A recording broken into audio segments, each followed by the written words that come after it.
Awesome, awesome. So on the call today, you'll have the opportunity to hear from some of our amazing admission staff. You'll also have the opportunity to hear from our president, Dr. Jason Atzit, and our vice president for academic affairs, Dr. George Abanza.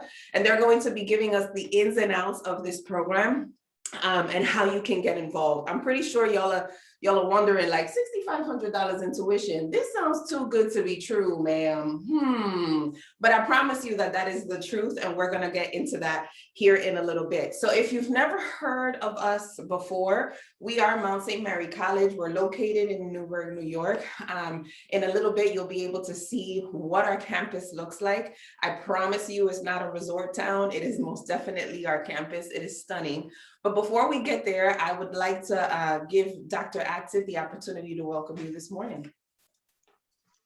Good morning, everyone, and welcome. Thanks for taking time out of your busy lives to listen to us a little bit. I'm going to just take a few minutes and give some background on what this program is, where it came from, and what we're trying to do. Several years ago, I set out to solve a couple of problems. The first had to do with the cost of college. College is expensive. And it's, sometimes the numbers are mind-boggling. It costs more than buying your first house. And so it's understandable that parents and students are concerned about the cost of college. And that leads them to want to have a real return on investment. They want to see a payoff at the end of their college career. My parents said the same thing. I'm the son of an engineer and a nurse. I'm the brother of a social worker, an engineer, and an accountant. These are very practical people. That leads many families to say, I'm going to narrow the range of degrees that I can look at for my child. They need to look at something that has what appears to be a direct link from the degree program to the job. So nursing, PA, PT, engineering. And they immediately stop looking at a lot of other disciplines that are out there. When I talk to CEOs and when I talk to people who run companies in the area or work down in the city, I hear the opposite. I hear corporate CEOs saying, I want people who can think. I want people who can write well. I want people who are members of a team. I want people who have a moral compass. I want people who can take a large amount of complex information, analyze it, narrow it down, and make it something that people can understand. The humanities are uniquely positioned as a discipline to help train people in all of that. And so the idea here is to revitalize that interest in the humanities and help people understand that it is a very, very important career path for working across many, many different fields. And then the final piece, and I'm a parent, so I understand what parents are looking for too. We built in a 4-year internship program into Humanities at Work. So from the time you start at the college till the time you graduate, you will have a developmental sequence of internships at businesses and not-for-profits in the area. You're not going to be in the back room filing papers or at a Xerox machine running copies. You're going to be in finance meetings, marketing meetings, shadowing the CEO, actually in the room when decisions are being made, working with corporate boards, working with not-for-profit boards.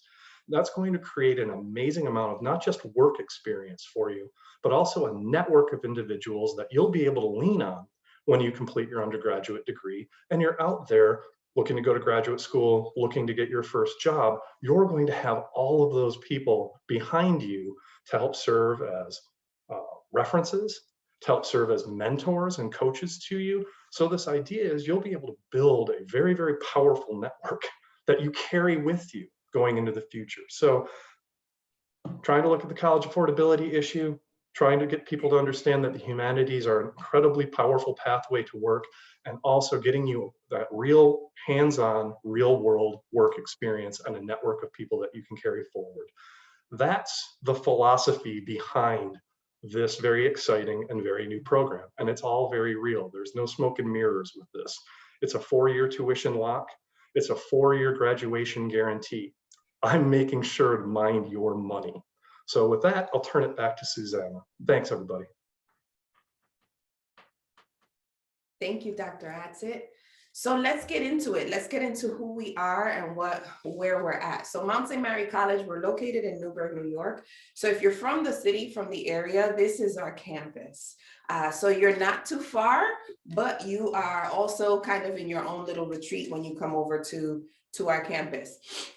We are a small school. You're not going to walk into a classroom where there are 300 plus people and you're just a number in the classroom. Our largest classroom typically is about 19 students. We were founded in 1959 by the sisters here, our Dominican sisters. And we're, like I said, a small school. Total population right now of students is 2,200. One of the things that we pride ourselves on is that our students get to live on campus. So 70% of the students who live and come to the mountain get to live on campus. And not only do we pride ourselves on that, we also pride ourselves that 93% of the students that graduate from the Mount also find work afterward. And that goes back to what Dr. Adsit was talking about, right? So moms and dads, family members, you want to make sure that your student, after you're making this investment, sometimes blood, sweat, and tears to get them through school, that not only are they well educated, but that they're also employed. We're not trying to have your student live in the basement because nobody has time for that. And we also want to make sure that the students are also making good money. So our students upon graduation also reported that they started to make salaries starting at 50K and higher. So know that not only are we going to equip your student to be able to do really amazing things inside and outside of the classroom and give them a stellar education, but we're also going to make sure that they graduate on time and that they're employed on time. So let's talk about the Humanities at Work program.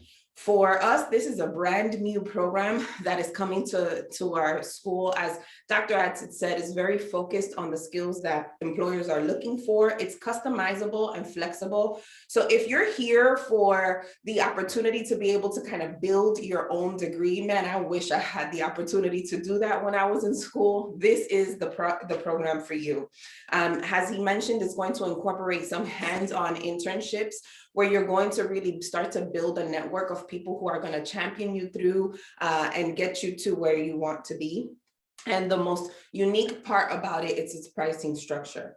So Humanities at Work, the cost of tuition is $6,500 a year. And it's a tuition lock, as Dr. Adsit mentioned. You'll have the opportunity to build your major as you go through the program, and you'll have the 4-year guarantee to graduate once you start this program. You'll also have the opportunity to live on our campus as a part of this program. So if you got to see the view before, understand that that is what you're going to be living in. A couple things you should know about our residence halls. It's very rare that you're going to share a bathroom with a whole bunch of people. So if you are that type of student who you get emotional sharing your bathroom with like your siblings, because I have some siblings, know that you're not going to be sharing the bathroom with a whole bunch of folks. It's probably just going to be you and your roommate. Our housing style is 4-person and 6-person suites in Sacac Hall, which is our main residence hall that overlooks the Hudson, as you saw. So you'll have the opportunity to be able to live in this really fabulous place. On the landing page of the website, you should be able to see a tour of our campus. I encourage you to do that after you've sat through this so that you're able to see what our residence halls will look like.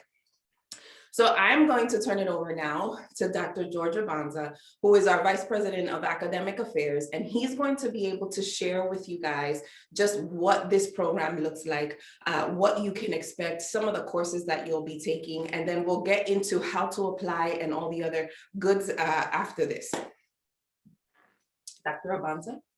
Wonderful. Thank you, everyone. First of all, thanks for giving up time of your Saturday to spend with us. And we're all obviously very excited about this program for various reasons, not the least of which is the fact that Dr. Adsit and I are actually philosophy professors. And so, but it's not that we're doing this just because of that. We really believe in the humanities, as you know, he and I went through philosophical education all the way to our PhDs. And we understand, we've always understood this value that Dr. Adsit was talking about earlier that employers recognize.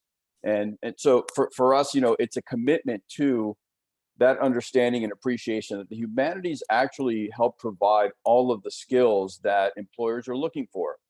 And that's some of what the points that I'll go through more specifically to demonstrate to you that this is precisely the case. So you see here listed, it's the history of human expression. That's what it is. It's philosophical expression, it's artistic expression, literary expression, expression through language, and of course, religion is a a uniquely human form of expression. As one of my philosophy professors used to say, animals don't congregate to worship or pray. So this is something really unique to human beings. And so we get a lot of understanding about ourselves through the study of religion. So again, it's just a commitment to us. The kinds of things that we've been doing in studying the humanities are exactly the kinds of things that you're seeing and employers are requesting. So they're looking for students who are able to communicate effectively, to be able to problem solve. And here you have the wonderful slide here. These, what I call, they're called sometimes soft skills, and I really don't like that name because they are things that everyone's looking for. So I actually call them essential capabilities, or we can call them critical skills. And so an analytical and critical thinking, absolutely essential in anything that you do. Creativity and imagination, more and more on demand, so people can, as the expressions goes, think outside the box.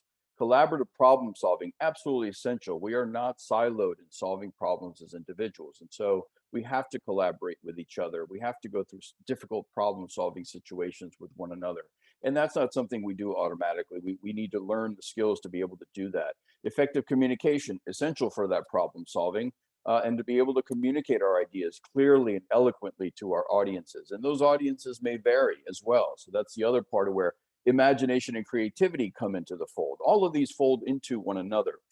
They're not things that you're learning distinctly or separately from each other. Emotional and moral intelligence. In making decisions in the world, you have to have a moral compass. You have to have a sense of direction and moving towards doing the right thing, doing good, especially when at our institution we have a mission that strengthens our resolve to do the good, and we do that through service and our service orientation. So all of that is built in, or baked in, as Dr. Atzett likes to say, into everything that we do here. And of course, global consciousness is essential. Once we got the internet, we dissolved all the long distance barriers that we had among cultures and nations and governments, and so and the gifts and problems that we have with that we find in other cultures. So there've been lots of wonderful things, and there's certainly lots of problems that are happening in our own country and other countries. And so again, collaborative problem solving, effective communication, moral compass, all these things fit into our understanding of our brothers and sisters across the globe.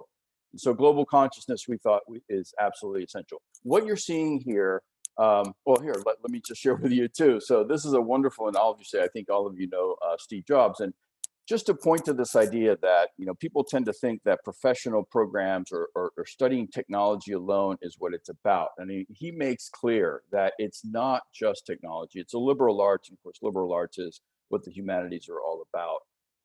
And this is what we get. It's the results that make our hearts sing.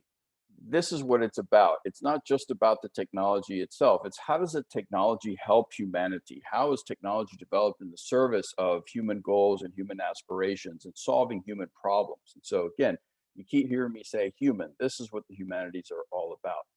So if we go to the next slide, please, so you can see some of the breakdown here. So the way that we built this curriculum, and so it's a new curriculum structure, but it's built on existing programs that we have. So it isn't entirely new to us, just the way that we have organized and created this and structured this program, that is new. And so we decided to look at all of our humanities offerings and structure them in a way that would allow us to fulfill the goal of satisfying these different theme areas of these essential capabilities. And so what we're going to do is have your general education curriculum. Every college requires a gen ed curriculum. So you're going to be going through that. What's going to be unique of that curriculum, so this is where sort of you get your broad-based understanding. You take English 1, English 2 your freshman year. You have to take a natural science which includes a lab. You have to take a mathematics course. You take history and social sciences and philosophy and religion and arts and letters. This is the liberal arts version of making sure that you have a broad knowledge and broad understanding, and then you typically then specialize with the major. That's typically what the major means. So it's a general understanding through gen ed, and then a more fine specialization in your major. But what's unique about our gen ed program is we have the ability to integrate the major already with the gen ed. And so you'll be taking courses as part of your gen ed that also satisfy major requirements for humanities at work, so that you don't see the gen ed as something that you're doing separate from the goals that you have for yourself in completing the major. So as you'll see, I'll share with you in a little bit, there are some crossover math courses and philosophy and arts and letters courses as part of the gen ed. Now, when we jump into the actual major, it's these 12 courses. So there are going to be 6 theme areas, and the 6 theme areas are built around those theme areas that we shared with you in the previous slide. And so every student is going to be going through 2 courses in each of these theme areas. So again, we really believe these are important. They are so essential. And let me stop here for a second on this. You can keep this slide here, because what I want to do is I want to share with you some information. Now, many of you are aware of LinkedIn, and I'm going to assume you guys see my PowerPoint slide there. Dr. Atzek, can you give me a nod, because I can only see you right now? Okay, thank you. Okay, so LinkedIn is obviously, you know, a job opportunity social media site, right? And so you can go on there and look for work, and you can you know, meet others and you know, share your resume and so on. It's an opportunity for people to find employment. So LinkedIn is very, very popular, and obviously an authority on employment. And this is their top skills. This is what employers are looking for in 2020. And they're exactly what we're building on. So the idea of creativity, persuasion, to be able to communicate with others, to be able to collaborate with people, adaptability or agility, and emotional moral intelligence. Let me say something just for a moment about adaptability and agility, and why. Another reason why we believe in this program. Estimates are that students studying in college right now are going to have to change careers 5, 6, 7, I've even heard 8 times in their lifetime. So it's no longer about simply content knowledge. Look, you take an introduction to philosophy class with Dr. Atzek, he's going to want you to understand Descartes and Plato and others. And that's wonderful. And it's important for us to have that cultural knowledge, but it's also important for us to learn the skills that are developed through the study of philosophy or through the study of literature or history or the arts. Because when you go out into the world, there's no guarantee you're going to keep the same job that you start with. You're going to have to be able to adapt and change. And this is what these skills allow you to do. This isn't just about learning a bunch of content in one specific field and being stuck there. It's about the ability to move from career to career. So the other slide I'm going to share with you, just quickly here, let me see. So here's another really wonderful resource. This is called Burning Glass. And Burning Glass does this mass data analysis of millions and millions of job postings and jobs fulfilled. And so what they did is they did this analysis of all the skills that are in demand. And these are the most in-demand skills. As you'll see, let me try to make this a little bit bigger. What they did was they broke this down into human skills, business enablers, and digital building blocks. Some of these are going to be clearly very technical, like software development, computer program, and digital security. This is cybersecurity. So you will, you'll learn that in a technology field. But look at the human skills: communication, creativity, critical thinking, collaboration, analytical skills. This is to show you, we're not just making this stuff up. We are drawing directly from what employers are telling us. Actually, these skills, and this is a much larger study that they provided, are these skills that are demanding the highest pay. And so they actually have it broken down where they'll look at students who are graduates who possess and enter the workforce with communication, creativity, the human skills. They'll tell you how much more earnings, how much higher earnings than others you'll have because of these skills. Now, that's not all. If you look into the business enablers, you might think, well, you have to study business. No, the idea in the business enablers is to be able to communicate the data. Since we're working with data now, there's communication again. There's digital design. There's creativity again. There's project management. There's collaboration, effective communication, critical thinking and analysis, and business processes. All the same thing, ability to work with others and so on. So As you can see, even here in the more technical skills, it's analyzing data, it's managing the data, again, collaborating, working together, right? So you can see that most of the skills that Burning Glass is telling us are in high demand. And I'm telling you, they looked at millions and millions of these postings, are precisely these skills that we believe you are going to be getting in this program. So if we could just go back to the next slide, there you go. So what we're doing is we're going to have 2 courses in each theme area, and then you'll have an option for 2 courses as electives, which you can take in either of the theme areas, or you can double up in one of the theme areas. You may have liked creative expression or critical thinking a lot, and so you want to take additional courses in that. So you're welcome to take a little deeper dive into any one of those theme areas. The other component, which is critical to this program and sort of captures the work part of the title, is internships. So we have built into the program career training, career preparation, starting from sophomore year into junior year internship and senior year internship. Now, those are the minimum requirements.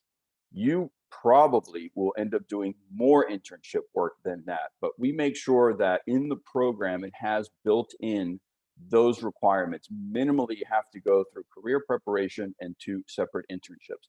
And those internships will involve nonprofit organizations, all kinds of private organizations, businesses, as Dr. Adsett was talking about, whatever it is that ends up interesting you and moves you in the direction of your career aspirations.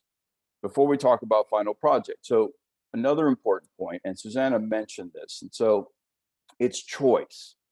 This major gives you maximum choice. You can build, structure your own degree program in essence. You have the theme areas, so you have some basic sort of, when you go bowling, the bumpers that they put on the gutter bumpers they put on the side. But within that lane, you're able to move about and make all kinds of different choices based on whatever your interests are. This is an interdisciplinary major because it crosses over various disciplines. Let me share with you, I'm actually going to show you what this structure looks like right now, and culminating in the capstone course. So the capstone course is designed to help us, let me find, sorry about this, I gotta bring this down and pull up the framework, and I think I've got it. The idea of the capstone course, and I'll get to it down at the bottom, hopefully everyone should be able to see this. Okay, wonderful, thanks, Dr. Adsett. The culmination of the entire program will be that capstone course. And the idea is that we will have you draw from and synthesize all of those important theme areas into a final project, along with whatever you did in your internship programs and your service work, right? So all of this is going to be the culmination of your 4 years to demonstrate in any sort of way, again, depending on what your interests were. It might have been art or digital media or digital art, or might have been more philosophical, or whatever avenue that you think that you were going to be interested in taking. You can express your final project that way. So it may be a creative expression, it may be a performance, it could be any sort of thing that allows us to see your understanding and synthesis of all of your work in the 4 years. So here's your Gen Ed program, and this is standard. Students, it's 39 to 42 credits. Here's your English 1, English 2, and then you have choices here for other arts and letters courses, which would be the arts and literature, it could be languages, Spanish, and so on. Everyone has to take mathematics. We're actually already building in these 2 math courses because you have to take math anyway. And so we figured, let's do math courses that engage specifically in a broad understanding of mathematics with the goal of problem solving. Both of these courses are about learning to solve problems through the use of mathematics as a tool. So again, rather than having to take college algebra or having to just take statistics, right, or calculus, you're actually going to get a smattering of different mathematical approaches. And both of these courses are built precisely for problem solving. Scientific method, this is everyone has to take a lab science, give you a choice. You can take astronomy, environmental science, biology, chemistry. Then you have history and social sciences. Again, the ones with the asterisk here, this means that if you take a course in these areas, history, social sciences, philosophy, religion, you can use up to 9 credits from the gen ed towards your degree. And let's get to the degree here. So here are the theme areas. Required minimum 6 credits within each of the 6 theme areas. So look at the courses. You have a communications course, English course, a film studies course, history, or philosophy. You can use any of these disciplines. That's not what's important for us. Which discipline teaches you analytical and critical thinking? The important thing is that you become an analytical and critical thinker. Creative and imaginative thinking, you can imagine this is going to be very, very big because it's got a lot of our art courses, creative writing, again, English, but they're writing workshop courses, right? So this is all about any course that allows you to express yourself creatively. Collaborative problem solving. Look at, people who engage in problem solving, street gang problems, riot problems, American foreign relations, 19th, 20th century. This is about conflict resolution also. So we're going to continue to develop courses, by the way, for this program that are unique and specific to this program. Again, we're drawing right now primarily on just courses that already exist at the institution. But again, you can see even theater, directing a theater production is collaborative problem solving, right? So you can see it's not the discipline itself that matters. It's the skills conveyed through the discipline. Effective communication, obviously public speaking would do that, but so would news writing, journalistic writing, writing an essay, magazine writing, and so on. And then emotional moral intelligence, we're really talking about moral ethical compass here. So it's courses in ethics and morality. As you can see, you can take several, maybe you have a business interest. So you want to learn ethics, but through the business lens. Maybe you care a lot about the environment and your future career is going to be something involved in the environment, environmental studies, sustainability is incredibly popular today and necessary. So you take environmental ethics. Again, we don't care how you satisfy your ethics requirement, but it would be done within any of these. Global consciousness. Here, obviously, history is going to be important, but so is intercultural communication. So is understanding religions of the world and how other people worship and their histories. And of course, we've got these wonderful courses because we have a Hispanic Studies program with a very rich set of offerings in Hispanic and Spanish culture. So you will learn about all of these things, whether it's politics or art in the Spanish culture within these courses. And again, all of these are going to continue to evolve. Here are your electives. You can take one course in one theme area, 1 or 2 theme areas, or you can take 2 more in any one theme area. Here's your internship program. Again, this is just a minimum requirement. Sophomore year, you'll have a career development course that focuses on how to write a resume, how to interview properly. And then you'll actually enter an internship and then complete another internship in your senior year. And so this is a gradual building, and does not mean that you can't have an additional internship, 2 internships senior year or 2 internships in junior year. This is the minimum requirement. And lastly, here's that capstone where we would have you create a portfolio collection of all of your work that culminates in the synthesis of all of your studies throughout. One last thing I just want to say about, that service component is really important to us. Service isn't just about doing something to feel good about yourself. It does. It's wonderful. There's nothing like service, but service is a venue for learning. It's a venue for exercising our ability to communicate with others, to solve problems together. It's also about building community, right? At my former institution, I ran the study abroad programs, and we went to Nicaragua, and I took students down there, and we met with all sorts of organization leaders, and we were able to build these long-standing relationships. I still have these relationships with these people, and I started this in 2009. And so it's about building those relationships, to be able to go back with these skills into your respective communities and foster change and foster improvement, to build or rebuild those communities. This is what we're very serious about. And all we're saying here is that we believe the humanities gets us there. And I think that's it for now. Thank you so much, Dr. Abanza. So you got to hear all of the ins and outs of creating your dream program, if you will. So know that if you are the creative type, you'll have the opportunity to do that. One of the things that I love about this program is that there's endless opportunities for you. So if you want to go into any type of field, this type of program is going to set the foundation for you to be able to do so. And not only are you going to go into the field just for the sake of working, but also with the opportunity to really make lasting impact because of what you've been able to receive here at the Mount. So it's an exciting time for you to be able to participate in this program.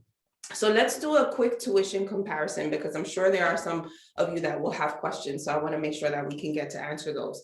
So the tuition comparison, as you can see behind me, the full price for a student's tuition when they're coming to the Mount is just under $35,000. The tuition here at the Mount for Humanities at Work is $6,500, and that is a tuition lock. So what does that mean? It means that it's $6,500 for the time that you're here. It doesn't mean that later on we'll say, oh, we gotcha, make believe, and we're going to increase it. It's $6,500 for the year, which is more than $100,000 in savings over a 4-year time frame. And I'm trying to get out of the frame so that you guys can see that. So that it's $100,000 in savings that you're making by pursuing this degree. So your total first year costs, because students who come to the Mount, first year students are required to live on campus. Your total first year costs are about $25,000. And that includes your meal plan, your tuition, your fees, which is very competitive to some of the other schools that we are in the same peer set with. So know that you'll have the opportunity not only to get an excellent degree, not only to enjoy the beautiful location where you'll be learning, but also walk out of here without being burdened in debt. As Dr. Atsid mentioned earlier before, we wanted to make sure that we were offering something that made sense for many of our families, because our parents are the ones more often than not that are going to be covering this bill. So this is your first year costs here. So now let's talk about what you need to do. Some of you who have joined us have already applied, which is awesome. Some of you have already been accepted, and you're probably wondering, what do I need to do in order to complete or to enter into this program? So if you haven't applied yet, you want to make sure that you visit the link that is behind me, www.edu/apply. You can also apply to the Mount using the Common App. So know that you have that opportunity as well. And you want to use the Be the Spark code. So we're going to put that in the chat. Be the Spark is our application fee waiver, so that you don't have to pay for your application fee to submit it to the Mount. So you'll have the application fee waiver and it's in the chat already for you. So you want to apply. Once you've applied, the things that we're going to need are your high school transcripts, a letter of recommendation, and we're going to need you to submit a supplemental application to that. So it's either going to be an essay or a video that you're going to submit to us, letting us know why you're interested in this program. What about this program, outside of just the cost, sets your heart on fire to want to come and participate in the humanities? How do you see yourself here? So know that you'll have that additional piece. And then once you've submitted all of those pieces, your application is complete. Our admissions committee will review it, and then we'll notify you if you're in the program later in the summer. So know that you'll have a decision whether you're in the program, and we won't keep you waiting very long, I promise. So if you have your letters of recommendation from your guidance counselor already as a part of your Common App, you can continue to use that. You're probably more than done if you've already started your application via Common App. And then the only other piece that you'll need to supply to us is your supplemental application.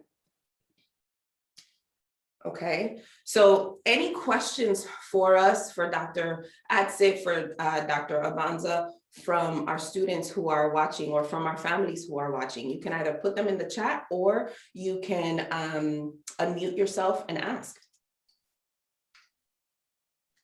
Now, I know y'all are not shy. Susanna, just in the meantime, Sure. and I know it takes time for people to think about their questions sometimes, but you know, someone asked about you know, whether it included the room and board, and we said it does not. The $6,500 is the tuition. Correct. And fees basically for your education, right? The education. So what's critical for us is, you know, we really believe also that living in community and living in residence is absolutely essential for your success. So there are resources available to you that while you're on campus. I mean, if you're a commuter student, these things are also available, but not in the same ways. I mean, you have the ability to, study with your fellow students. You have direct access to the library 24/7, by the way. There's a section of the library that's open all day and night. You have the technological tools, you have access to health services, you have career services available to you, the writing center.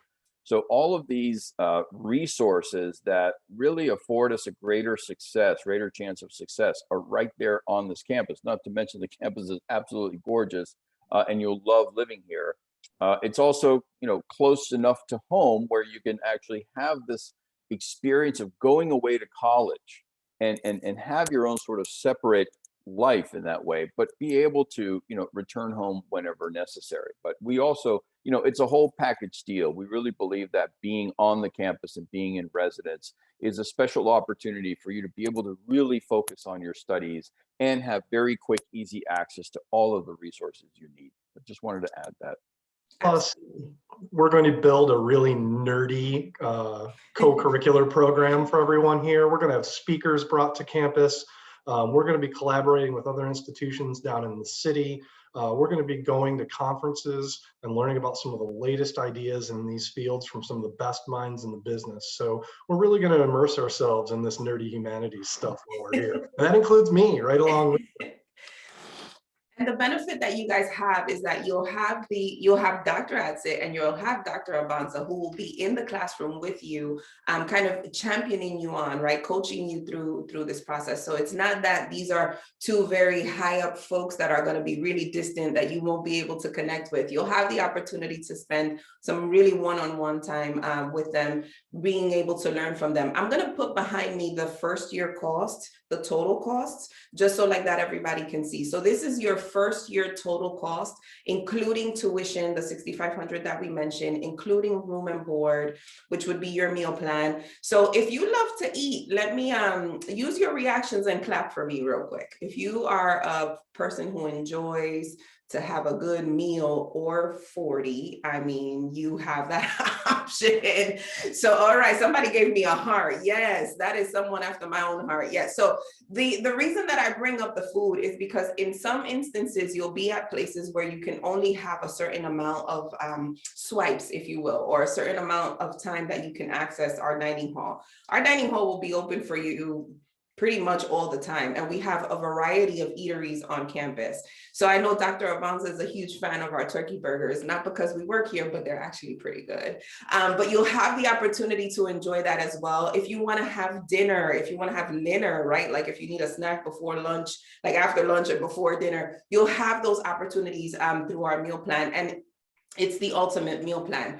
Also, you'll also have access to Henry's Courtside, which is one of the other eateries that is on campus that is available for students as well. So if you're into like mozzarella sticks or chicken fingers and fries and those kinds of things, I'm giving you the vapors, Dr. Adsit. Know that you'll have those types of opportunities as well, kind of grab and go options. We also have a Starbucks here on our campus. So all of those costs that would be associated with keeping your child fed will be associated in that ultimate meal plan. So that is the total cost of your first year, including the tuition of $6,500, your room, your meal plan, and all of the fees that are associated with that. So know that you'll have that available to you. So that was a really good question.